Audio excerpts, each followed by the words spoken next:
एक और मरीज़ ने सवाल पूछा है कि दौरान हज अगर हार्ट अटैक या अंजाइना की तकलीफ़ की वजह से इस शरेयान में स्टेंट डाला जाए तो स्टेंट डालने के बाद भी उनको हार्ट अटैक हो सकता है और स्टेंट बंद हो सकता है। जी हाँ, बंद हो सकता है। और कभी कभार ये बहुत सारे लोगों को इसका पता नहीं होता क्योंकि लोग समझते हैं कि स्टेंट लग गया तो इसका मकसद बीमारी ख़त्म हो गई, जबकि ऐसा नहीं होता क्योंकि स्टेंट एक मेटल है और उस मेटल जो है एक फॉरेन बॉडी है। और कभी कभार तो ऐसा होता है कि मरीज़ को स्टेंट जो है वो अंजाइना की तकलीफ़ की वजह से बग़ैर हार्ट अटैक के स्टेंट डाला जाता है और स्टेंट डलने के बाद उनको हार्ट अटैक हो जाता है। और कभी कभार ये होता है कि मरीज़ को हार्ट अटैक की वजह से स्टेंट डाला जाता है और उसके बावजूद जो है वो कुछ ऐसे अवामिल और असबाब होते हैं कि जिसकी वजह से दोबारा स्टेंट में खून का लोथड़ा जम के और दोबारा हार्ट अटैक जो है वो हो सकता है। और उसकी तशख़ीस के लिए ईसीजी जो है वो काफ़ी रहनुमाई करती है। और अगर ईसीजी से पता ना चले और डॉक्टर को शक हो कि ये स्टेंट बंद हो गया तो फिर हम फौरी तौर पर ऐसे मरीज़ों को दोबारा जो है वो एंजियोग्राफी करके और चेक करते हैं कि खुदा न खास्ता स्टेंट बंद तो नहीं हो गया है या और कोई वजह से तो जो है उनको दर्द या ब्लड प्रेशर जो है वो कम नहीं हुआ है। तो लिहाजा ये सब जो है वो पॉसिबल है। अलबत्ता कभी कभार बाईपास ऑपरेशन के बाद भी जो है वो ग्राफ जो है वो बंद हो के और हार्ट अटैक हो सकता है जब मरीज़ जो है वो थिएटर से बाहर आते हैं या वहाँ से अस्पताल से डिस्चार्ज हो जाते हैं और उसके बाद जब दर्द की वजह से जो है अस्पताल जाते हैं और ईसीजी करते हैं तो पता चलता है कि उनको हार्ट अटैक हो गया है। तो ये सब पॉसिबल है और हज के दिनों में ये कोई चीज़ें जो हैं वो ये नहीं है कि नई चीज़ें हैं, ये सारी चीज़ें हम हज के दौरान जो है वो देखते हैं। एक मरीज़ ने सवाल किया है कि हार्ट अटैक और हरकत कल्ब की बंदिश में क्या फ़र्क है। दोनों में बहुत फ़र्क है क्योंकि हार्ट अटैक के मरीज़ को अचानक जो है वो सीने में दर्द होता है और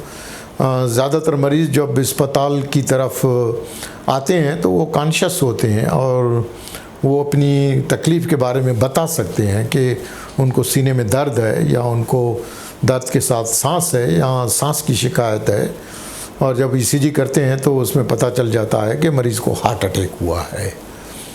तो हार्ट अटैक का जो मरीज़ होता है वो यानी होश में होता है और अपनी तकलीफ़ जो है वो बता सकता है और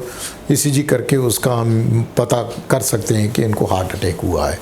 अगर हरकत कल्ब की बंदिश अगर किसी में हो जाए, जो ख़ास करके खुसूसन अस्पताल के बाहर या अस्पताल के अंदर भी अगर किसी को हरकत कल्ब की बंदिश हो जाए तो उसमें मरीज़ जो है वो अचानक जो है वो दर्द या बग़ैर दर्द के बेहोश हो जाता है और मरीज़ अचानक बेहोशी के साथ जो है उसकी नब्ज़ बंद हो जाती है। जब हम उसकी पल्स को चेक करते हैं, ख़ास करके ये जो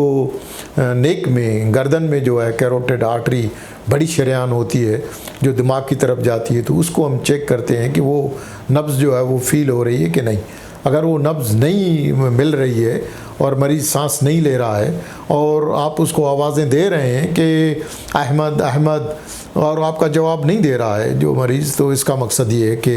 दिल की जो हरकत कल्ब की जो है वो बंद हो गई है, उसकी वजह से जो है मरीज़ बेहोश हो गया है। तो ये दोनों मुख्तलिफ, अलबत्ता दोनों का सबब जो है वो शरेयानों की बीमारी हो सकती है, लेकिन हरकत कल्ब की बंदिश में शरेयानें नॉर्मल भी हो सकती हैं। हर मरीज़ जो है वो मुख्तलिफ होता है। एक और मरीज़ ने सवाल किया है कि हार्ट अटैक और फालिज में क्या फ़र्क है, क्योंकि हार्ट अटैक के बाद जो है दूसरे नंबर पर दौरान हज फालिज बहुत कामन है। और फालिज जो है वो दिमागी शरेयानों की बीमारी की वजह से होता है और उसके दो इकसाम होते हैं। एक में खून का लोथड़ा जमा हो जाता है या कभी कभार दिल की बीमारी की वजह से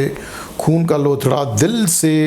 टूट के दिमाग की तरफ जाता है या यहाँ से जो कैरोटिड की शरेयान है वहाँ से खून का लोथड़ा जो है वो दिमाग की तरफ जाके और फालिज करता है, तो उसको हम थ्रोम्बो एम्बोलिक स्ट्रोक कहते हैं। और कुछ लोगों में फालिज जो है वो दिमाग की शरेयान जो है वो फटने से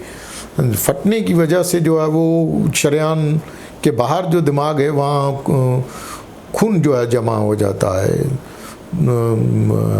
हेमेटोमा उसको कहते हैं, जिसको हम हेमरेजिक स्ट्रोक कहते हैं। तो वो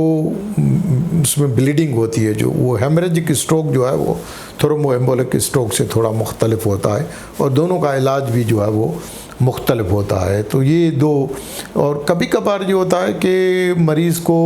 शुरुआत में तो थ्रोम्बोएम्बोलिक स्ट्रोक होता है, लेकिन उसके बाद अगर इलाज में कोई कोताही या कोई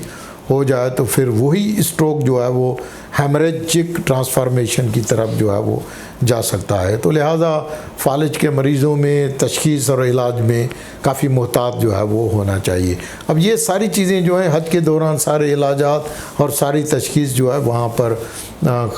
ख़ुसूसन जो किंग अब्दुल्ला मेडिकल सिटी, क्योंकि मैं वहाँ पर ऑलरेडी काम कर चुका हूँ, तो वहाँ पर ये दिमाग के फालिज के लिए एक ख़ास जो है वो ICU और वो होता है, और जिसमें दिमाग की जो शरेयाने या खून का लोथड़े को डिज़ॉल्व करने के लिए, तोड़ने के लिए जो इंजेक्शंस होते हैं या जो कैथेटर्स के ज़रिए थ्रोम्बेक्टमी वगैरह होती है, तो वो सारी सहूलतें होती हैं, लेकिन मरीज़ ताख़ीर करते हैं। हार्ट अटैक में ये होता है कि सीने में दर्द होता है और मरीज़ जो फालिज होता है उसमें मरीज़ बेहोश भी हो सकता है, और जो है वो बगैर बेहोशी के भी उसमें जो है वो मरीज़ का हाथ पाँव या चेहरा टेढ़ा हो जाता है, मरीज़ हाथ या टांग जो है वो उठा नहीं सकता है,